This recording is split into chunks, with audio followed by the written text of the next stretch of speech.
Bienvenue dans notre chronique consacrée à la diplomatie régionale. Aujourd'hui, nous évoquons la visite du président de la République du Congo en Russie.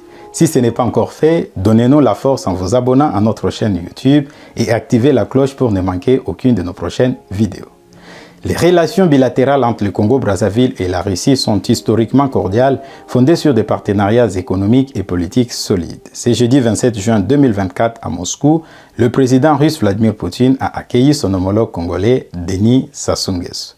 Lors de leur rencontre, Poutine a salué le développement des relations commerciales et économiques entre les deux pays. De son côté, Denis Sassou Nguesso a défié l'Occident en louant la bravoure du peuple russe et sa capacité à résister aux sanctions illégitimes imposées à la Russie par des pays occidentaux suite à la guerre en Ukraine. Cette visite, selon le président russe, témoigne de l'importance que Brazzaville accorde à ses relations avec la Russie. Elle vise en outre à renforcer la coopération dans des domaines clés tels que l'énergie, les infrastructures et la défense. En effet, la Russie cherche à accroître son influence en Afrique et le Congo-Brazzaville, avec ses ressources naturelles et sa position stratégique, est un partenaire essentiel. Plusieurs accords de coopération ont été signés et la Russie montre un intérêt particulier pour les secteurs pétroliers et gaziers du Congo.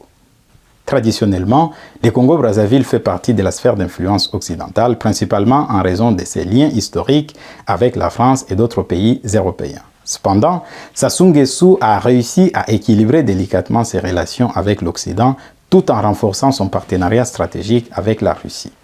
Pour gérer ces relations complexes, le Congo-Brazzaville adopte une politique étrangère pragmatique et multivectorielle, cherchant à tirer parti des opportunités offertes par divers partenaires.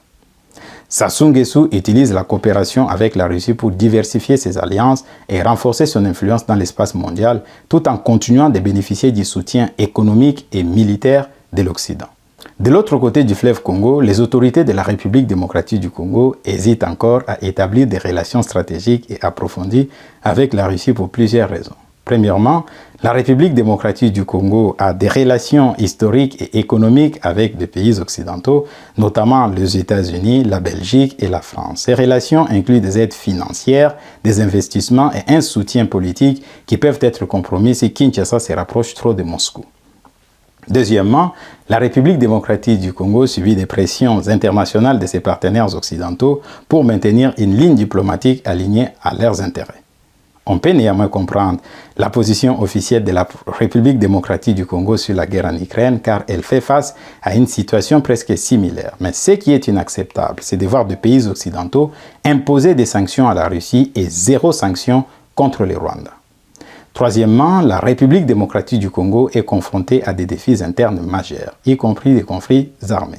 Un rapprochement avec la Russie pourrait exacerber ces tensions ou être perçu comme un alignement politique susceptible de voir ces grands pays se diviser en des blocs sino-russes d'un côté et occidental de l'autre. Quatrièmement, bien que la République démocratique du Congo ne perçoive peut-être pas d'avantage immédiat à renforcer ses liens avec la Russie par rapport aux bénéfices de ses relations avec des puissances occidentales, certains observateurs de la politique congolaise estiment qu'il n'y a aucun intérêt à maintenir un tel lien étant donné le silence occidental sur les millions de morts en République démocratique du Congo, l'impunité accordée à des dirigeants comme Paul Kagame et la tolérance envers l'exploitation illégale de ses ressources minières. Le silence des pays occidentaux face à l'agression rwandaise contre la République démocratique du Congo et leur manque d'intérêt pour la crise congolaise offrent une opportunité aux autorités congolaises de chercher un partenariat stratégique avec des pays comme la Russie.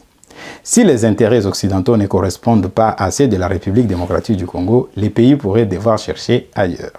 À l'époque, nous avons recommandé au gouvernement congolais d'adopter une approche stratégique pour sa nouvelle politique étrangère.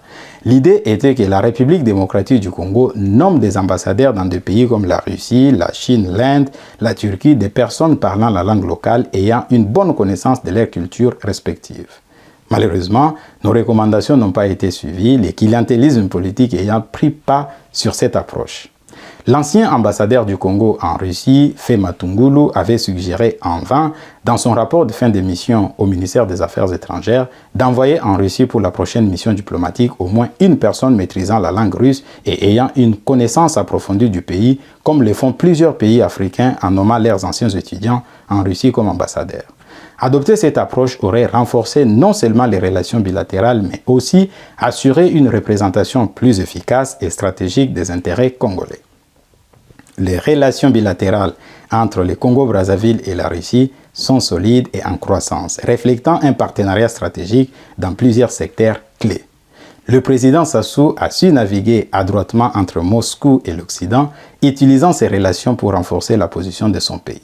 En revanche, la République démocratique du Congo adopte une approche prudente envers la Russie, favorisant ses relations traditionnelles avec l'Occident pour leurs avantages économiques et politiques, malgré les défis sécuritaires persistants.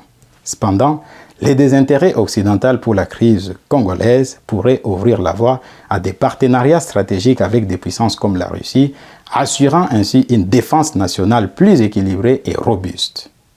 Lorsque des rumeurs ont circulé sur un éventuel accord militaire entre Moscou et Kinshasa, signé sous le président Joseph Kabila en 2018, les démentis du gouvernement congolais par le porte-parole M. Mouyaya avaient surpris. Il reste à déterminer si ces démentis étaient une décision souveraine ou résultaient des pressions exercées par les pays occidentaux. L'avenir nous le dira. C'était Platini Chimpumpu sur Maendeleo Talk TV. Restez avec nous pour de nouvelles analyses.